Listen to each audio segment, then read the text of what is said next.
To Blue Raider Stadium as Coach Chris Oliver joins me here high above Blue Raider Stadium field as the Blue Raiders win it by a score of 43-7 over St. Andrews. Coach, let's start right off the bat.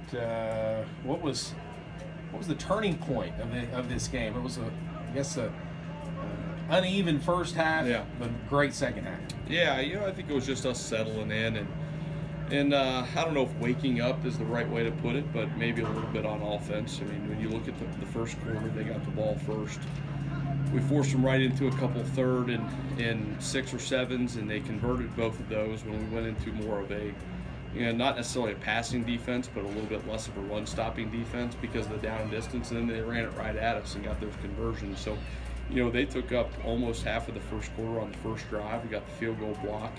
Offense didn't come out and play real well right away. We had a couple big plays, but we got stopped there on 4th down, and then they kept up the ball the rest of the first quarter. So you look at the first quarter, we only had one offensive possession. The defense wasn't playing bad, but we had one long first drive. Then all of a sudden you're into the second quarter of the game, and we barely touched the football. So I thought we settled in, we got going. We came out obviously with a little bit more fire on offense in the second half, went at them a little bit more vertically.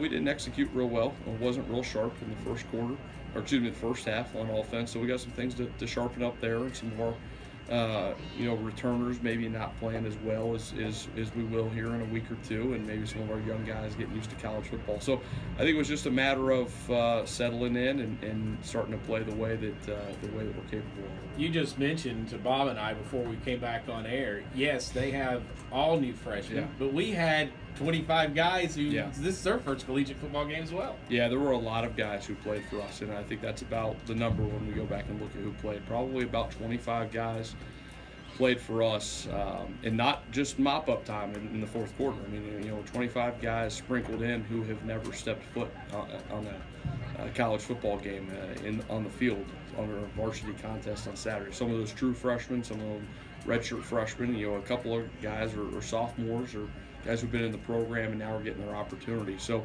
we had some young guys out there too playing for the first time, and that takes time to get adjusted to the game. So, I'm glad we can be in a position with our program and our expectation where it's 43-7. We feel like, well, we probably didn't play great, and I don't want to take anything away from St. Andrews. That's one of the better first-year teams I think we've seen in this conference. I think they're probably more talented than we were our first year in 2010. Probably more talented than a couple of the first-year programs we've played the past 2 years. So I think that team's going to be all right. I don't know how many games they'll win or lose, who knows, but that team's going to be able to compete in this conference sooner rather than later. So, that's a team that's going to be talented moving forward. Let's talk about defense for a moment. A lot of times when you encounter an option-type team, it takes a possession, maybe two, to get used to the speed, because as well as your prep teams do, it's still hard to simulate that game type until you actually are put in that. Is that what happened, I guess, on that first drive? Yeah, I think so, and I really think we get into that first 3rd and 6 or 3rd and 7, and we loosen up the D-line a little bit, and then they run it right at us. I think we just got caught a couple times, and we had one time where we didn't get anybody on the pitch man out there. I thought we played really well assignment-wise for the most part. There were a few times where our pitch man got blocked or got cut. And that's one of the tough things about playing against the option. So that caught us a few times. I thought we did a good job of getting transition to it. But they came in with a game plan of, they wanted to run down the clock. They wanted to keep the ball away from our offense and not throw the football, and they wanted to try and shorten the game as much as possible. I thought they did a really good job with that game plan, and when that happens, your offensive opportunities are limited. So I thought we did a good job playing team football moving forward. They made their first 3rd down conversions, and then they didn't make another one until the last one. Ended up the day 3 of 12 on 3rd down. So, I mean, getting off the field is something that you said, we need to do a good job with throughout the year is get our offense back out there, and today that was outside those first two, it was almost perfect. Yeah, you don't want to draw too many conclusions and get ahead of yourselves too early, but we're concerned a little bit about just the newness of our front 7, especially on the D line and some of the depth of linebacker as far as guys who have played. So to step away from that game and have given up 179 rushing yards on 53 attempts, even if you are playing a new program, I think that's a positive. It's something to build on, and hopefully moving forward, we'll continue to get better as we see teams that are a little bit more similar to what we do and what we defend every day through the week. How much was your offensive struggles early a lack of rhythm? Because you mentioned they pretty much kept the football the entire first quarter. How much was a lack of rhythm? Well, it doesn't help, and you can only control what you can control. But when your second possession comes in the second quarter, that doesn't help you establish that rhythm. And then all of a sudden you see, when we come out in the third quarter, and all of a sudden you get a score, and then you come right back and get that score again. You're right. It's just momentum and rhythm. So I think that it didn't help, but that's the way the game goes. Sometimes you don't always get as many possessions as you would like, and you have to be ready to take advantage of those when you get them. I know you talked about. We're talking with Coach Chris Oliver post game. Lindsey Wilson wins it by a score of 43-7 over St. Andrews.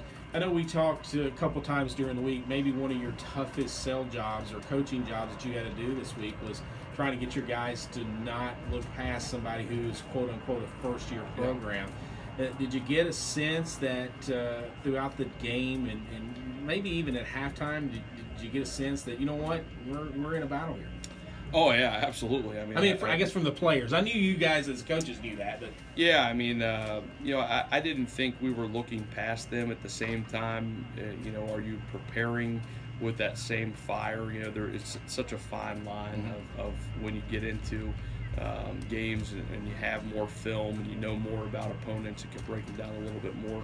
It's tough to prepare, not just physically but mentally, for someone you don't know much about. And you want to be in tune and in key there, but I think that is a challenge. So I don't think we looked past them in any way. I would never use that as a cop-out answer in this game.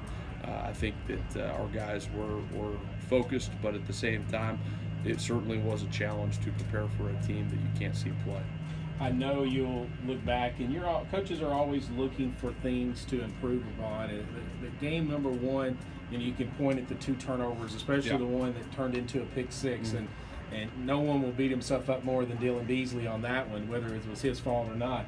The penalties is probably something that you got to look at and you go, we got to fix that. Yeah, for sure. You can't have 100 yards worth of penalties, and it was just not as clean as you'd like, and that happens sometimes in the first games. You'd like to come out penalty free and turnover free, and we weren't quite there today. So we've got plenty of things to fix. We've got a long way to go and a short time to get there, as they say. We've got a really tough opponent and a tough road trip along with that this week. We've got a team that is coming off a tough loss. They're going to be chomping at the bit, and they're going to be ready to go. And we're going to have to match them and be ready to go ourselves. Coach, thanks so much. Congratulations on today's win. Thanks, Chris. That's LWC head